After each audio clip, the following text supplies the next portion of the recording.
Hello കൂട്ടുകാരെ, എല്ലാവർക്കും ഫത്തൂസ് വേൾഡിലേക്ക് സ്വാഗതം.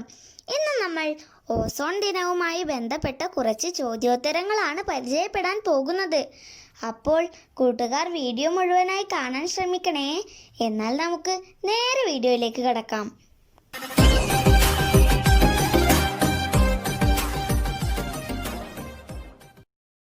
1. ലോക ഓസോൺ ദിനം എന്ന്? ഉത്തരം സെപ്റ്റംബർ 16. 2. UN ഓസോൺ പാളി സംരക്ഷണ ദിനമായി പ്രഖ്യാപിച്ച വർഷം? ഉത്തരം 1988.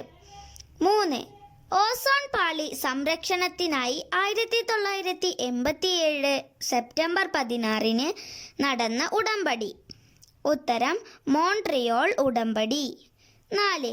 UN ഓസോൺ ദിനം ആചരിച്ചു തുടങ്ങിയ വർഷം? ഉത്തരം 1994 മുതൽ. 1987 സെപ്റ്റംബർ 16 മോൺട്രിയോൾ ഉടമ്പടി നടന്ന രാജ്യം? ഉത്തരം കാനഡ. 6. ഓസോൺ കണ്ടെത്തിയതാര്? ഉത്തരം ക്രിസ്റ്റ്യൻ ഫെഡറിക് ഷോൻബിൻ. 7. ഓസോണിന്റെ ഒരു തന്മാത്രയിൽ ഓക്സിജന്റെ എത്ര ആറ്റങ്ങളുണ്ട്? ഉത്തരം 3. 8. ഓസോൺ പ്രധാനമായും ഉണ്ടാകുന്നത് ഏത് സംയുക്തത്തിൽ നിന്നുമാണ്? ഉത്തരം നൈട്രജൻ ഡൈ ഓക്സൈഡ്. 9. ഓസോൺ ഗാഢത ഏറ്റവും കൂടുതലാകുന്നത് ഏത് കാലത്താണ്?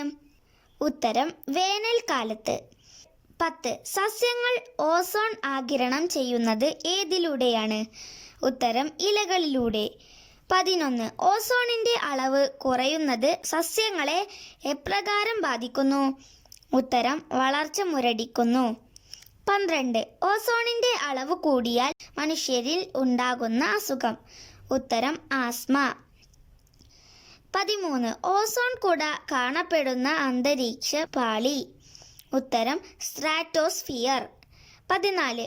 ഓസോൺ ശിഥിലീകരണത്തിന് കാരണമാകുന്ന സംയുക്തം? ഉത്തരം ക്ലോറോഫ്ലൂറോ കാർബൺ. 15. അന്തരീക്ഷത്തിലെത്തുന്ന ഏത് രശ്മിയെയാണ് ഓസോൺ തടഞ്ഞു നിർത്തുന്നത്? ഉത്തരം അൾട്രാ വയലറ്റ് രശ്മി.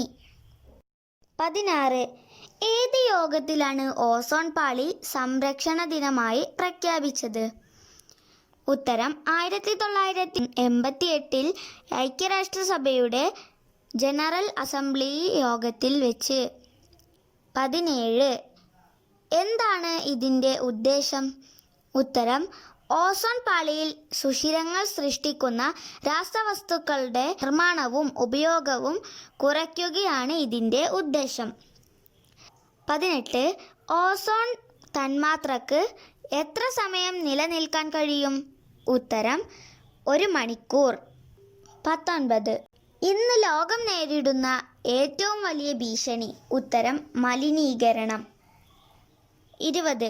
ഓസോൺ സുഷിരങ്ങൾ ഏറ്റവും കൂടുതൽ കാണപ്പെടുന്നത് എവിടെ? ഉത്തരം അന്റാർട്ടിക്ക. ഓക്കെ കൂട്ടുകാരെ, വീഡിയോ ഇഷ്ടപ്പെട്ടാൽ ലൈക്ക് ചെയ്യാനും ഷെയർ ചെയ്യാനും സബ്സ്ക്രൈബ് ചെയ്യാനും സബ്സ്ക്രൈബ് ബട്ടൻ്റെ തൊട്ടടുത്ത് കാണുന്ന ബെൽ ഐക്കൺ പ്രസ് ചെയ്ത് നോട്ടിഫിക്കേഷൻ എനേബിൾ ചെയ്യാനും മറക്കരുത്. അപ്പോൾ ഇതിലും നല്ല മറ്റൊരു വീഡിയോയിൽ കണ്ടുമുട്ടുന്നതുവരെ ബൈ.